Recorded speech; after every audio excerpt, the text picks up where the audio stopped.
Hai adik-adik, makasih ya udah klik video ini. Cukup aja. Selamat datang di channel Ardi Albanjari. Semoga yang lihat video ini lulus PTN favorit ya. Amin. Ini saya, ini UTBK. Kebanyakan orang-orang hanya bisa nonton. Jarang yang bisa bertarung dan menang. Oleh karena itu, jadilah seorang juara satu.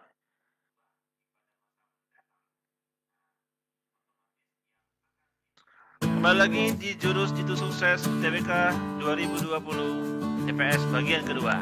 Kali ini kita akan bahas soal nomor 8 sampai nomor 14. Let's go. Oke adik-adik, ingat ya, kemarin yang namanya strategi dalam menjawab soal dalam bentuk teks seperti ini ya, kamu harus fokus kepada pertanyaannya ya. Kemudian apa yang ditanya. Lalu lihat juga di bagian mana. Nah, di soal nomor 8 ini, ya, itu berdasarkan paragraf 1, manakah simpulan di bawah ini yang benar? Oke, berarti kita cukup lihat di paragraf 1 ya. Nah, mana sih dari opsi yang di sini itu benar? Coba kita cek dari yang A ya. Kalau udah benar ya udah jawabannya itu sudah pasti ya. Kita cek. Silakan. Oke, adik-adik kita lihat di sini nomor bagian A. Semua orang yang memiliki telepon canggih tidak gagap teknologi. Kita lihat ya, di kalimat mana sih dia? Ternyata itu ada di bagian ini ya. Nah, tidak ada pengguna internet yang gagap teknologi. Sebagian dari pengguna internet tersebut memiliki telepon canggih. Nah, kalau yang A tanya apa? Semua orang yang memiliki telepon canggih tidak gagap teknologi. Ini jawabannya udah benar. Kenapa? Kita lihat ya. Sebagian dari pengguna internet yang punya telepon canggih. Berarti ini ada pengguna internet, ya kan? Nah, kemudian sebagiannya itu memiliki telepon canggih. Nah, di opsi A ini katanya semua orang memiliki telepon canggih. Berarti yang di kecil ini, ya.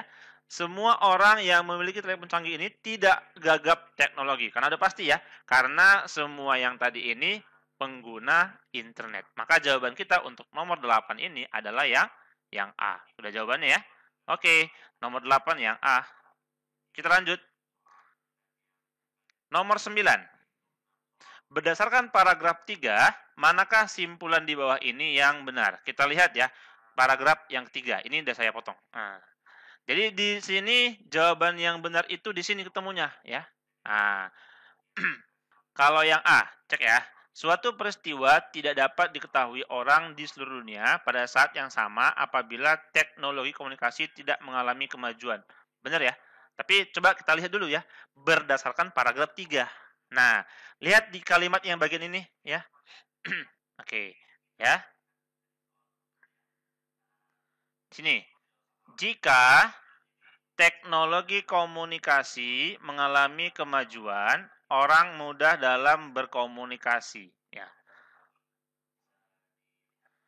Kemudahan orang dalam berkomunikasi menyebabkan suatu peristiwa dapat diketahui orang di seluruh dunia pada saat yang sama. Berarti ini dia beruntutan ya kan?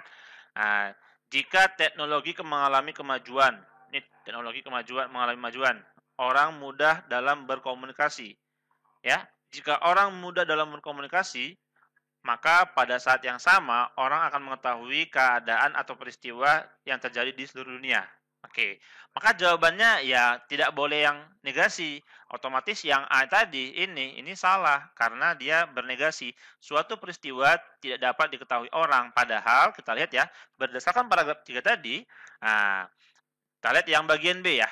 Suatu peristiwa dapat diketahui orang di seluruh dunia pada saat yang sama apabila teknologi komunikasi mengalami kemajuan. Jadi jawaban yang benar untuk nomor 9 ini itu yang B.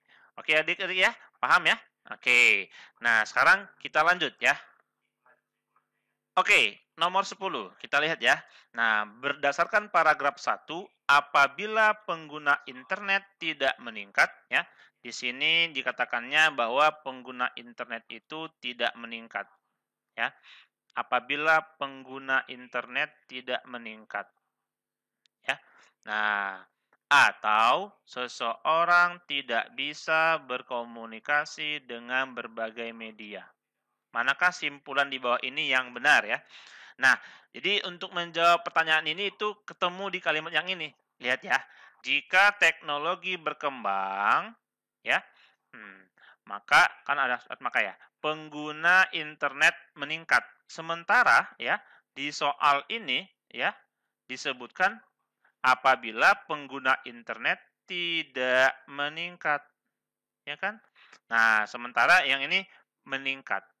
Berarti ini kan mirip ini enggak ya kan? Kalau ini namanya implikasi ya. Jika teknologi berkembang, ini kita buat aja ya misalkan si A ya, si A ya. Nah, pengguna internet meningkat ya. Ini kita buat nih maka B. Nah, sedangkan di pertanyaannya ini muncul kata tidak. Berarti ini negasi apa ya? Pengguna internet meningkat. Ini katanya pengguna internet tidak meningkat. Berarti ini apa? Negasi B, gitu kan? Nah, jadi ingat ya kesimpulannya harus apa? Yaitu negasi A. Apa negasi A? Berarti teknologi tidak berkembang. Nah, jawaban itu ada di mana? Di A. Teknologi tidak berkembang, gitu kan? No. Bang, di C juga ada. Iya, tapi cek dulu ya untuk yang berikutnya ya. Nah, sekarang yang ini, seseorang tidak bisa berkomunikasi dengan berbagai media. Maka itu yang mana tuh? Yang di sini. Yang di sini. Jika seseorang mengikuti perkembangan zaman, maka seseorang bisa berkomunikasi dengan berbagai media. Ya, ini adalah bentuk P, maka Q, ya. Nah, di soalnya kan apa nih? Seseorang tidak bisa berkomunikasi dengan berbagai media. Berarti kan di sini nih, ya, seseorang bisa berkomunikasi. Berarti kan lawan dari Q ya. Berarti untuk pertanyaan yang ini adalah negasi Q, ya. Ini adalah negasi Q. Jadi kesimpulannya apa? Kesimpulannya ya negasi P, ya. Oke, ini disebut dengan apa? Ini disebut dengan implikasi, sedangkan yang ini namanya kontraposisi yang nilainya sama. Oke, maka negasi P apa gitu ya. Nah, kalau P-nya di sini itu adalah seseorang mengikuti perkembangan zaman, berarti negasinya seseorang tidak mengikuti perkembangan zaman. Maka jawaban kita itu yang A gitu. Ya, jawabannya ini yang A. Oke. Kok jawabannya nggak C, Kak, gitu ya? Iya, ini kan pakai kata dan. Dua kalimat yang berbeda. Nah, di sini kan dihubungkan dengan kata atau ya. Nah, ini ada kata atau. Berarti kita pakai kata atau juga. Jangan disamakan gitu ya, nggak boleh. Oke. Selanjutnya, kita lihat nomor 11 ya. Kita lihat nomor 11 di sini. Berdasarkan paragraf 3, apabila sebuah negara telah mengembangkan nilai-nilai efisiensi dan efektivitas, manakah simpulan di bawah ini yang paling mungkin benar? Ya, nomor 11 ini jawabannya itu ada di mana gitu ya. Nah, jawabannya itu ada di sini. Kita lihat ya. Penerapan teknologi dan informasi ditunjukkan dengan berkembangnya nilai-nilai di negara maju. Nilai-nilai tersebut diantaranya adalah efisiensi, efektivitas, dan rasionalitas. Nah, jadi jelaskan lagi nih.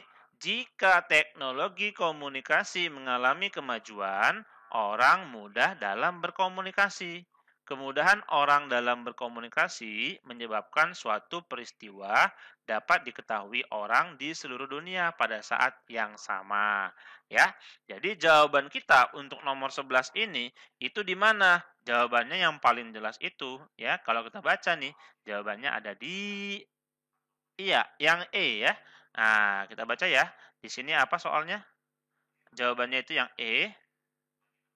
negara tersebut adalah negara maju, ya, pastinya negara maju ya, yang menerapkan teknologi komunikasi dan informasi.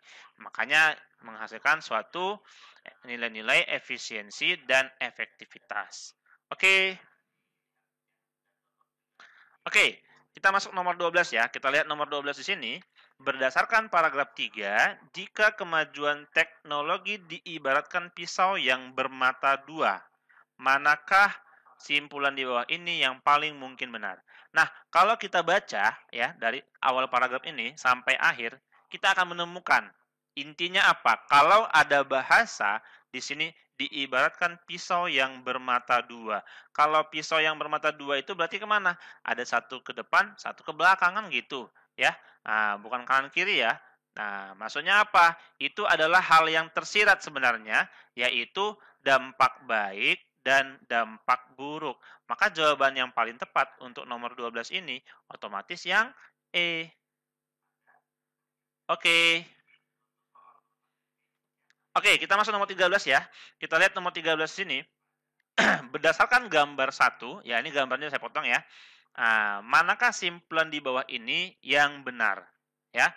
Nah, kalau kita lihat ya, kita menggunakan data ya di sini ya. Kita lihat ya, persentase pengguna internet gabungan kantor dan sekolah tahun 2011. Nah, yang ini nih, 2011 ya, yang biru warnet, merah kantor, yang abu-abu sekolah. Berarti kalau yang ini kantor dan sekolah, tambahin ya. Nah, tahun 2011, kantor dan sekolah tambahin 26 tambah 8. Berarti yang ini 34 ya. 34. Dan sekolah itu lebih tinggi daripada tahun 2012. Kita cek ya, 2012 ya, tambahin ya yang ini ya. Nah, ini tambahin. Nah, 26 tambah 11, 37. Apakah benar? Apakah benar lebih tinggi? Salah ya. 34 lebih kecil daripada 37. Maka jawaban yang A ini masih salah. Oke. Nah, kita cek lagi ya ke bawah ya. Ternyata ini jawaban yang benar itu yang E. Kenapa gitu ya? Kita cek. Persentase pengguna internet gabungan kantor dan warnet ya. Kantor dan warnet tahun 2014. Kantor dan warnet itu ini 19 tambah 25. Berarti 44 ya. Nah, ini 44. Lebih rendah daripada tahun 2012 katanya. Oke, kita lihat ya. Tahun 2012 itu 31 tambah 26 berarti 57. Nah, kira-kira benar nggak sih? 44 tambah 57. Sorry. 44 lebih rendah daripada 57. Benar ya? Iya, jawabannya adalah yang E. Oke. Maka jawaban kita di sini adalah yang E ya. Nah, kalau teman-teman cek semua nih, ini semua salah ya. Nah, silakan aja ya. Nah, oke. Oke, kita lanjut ya. Nomor 14 ya. Kita lihat di sini nomor 14 ya. Berdasarkan gambar 1, apa yang paling mungkin terjadi pada tahun 2015? Nah, kita lihat ya. Mana sih jawabannya gitu ya. Nah, jawaban ini yang benar itu yang mana ya? Jawabannya yang benar adalah yang C. Kok yang C, Bang, gitu ya? Nah, kita buktikan ya. Kita baca nih, selisih persentase pengguna internet antara yang berlokasi di warnet dan sekolah semakin kecil. Coba kita cek ya, warnet dan sekolah nih, jaraknya berapa sih? 37 kurang 8, berarti 29 ya, selisihnya ya. Nah, 31 kurang 11, ini 20 ya kan? 25 kurang 10, 15 ya. Nah, 19 kurang 17, ini 2. Nah, kan jadi semakin lama semakin kecil gitu kan. Mungkin nanti kebalik ya. Sekolah yang lebih tinggi daripada warnet. Makanya jawaban kita di sini yang C ya. Oke. Oke, sering-sering berkunjung ya ke channel kita ya. Jangan lupa like, komen, dan subscribe ya. Karena subscribe itu gratis. Silakan kalau mau diskusi hubungi kontak di bawah ya. Terima kasih.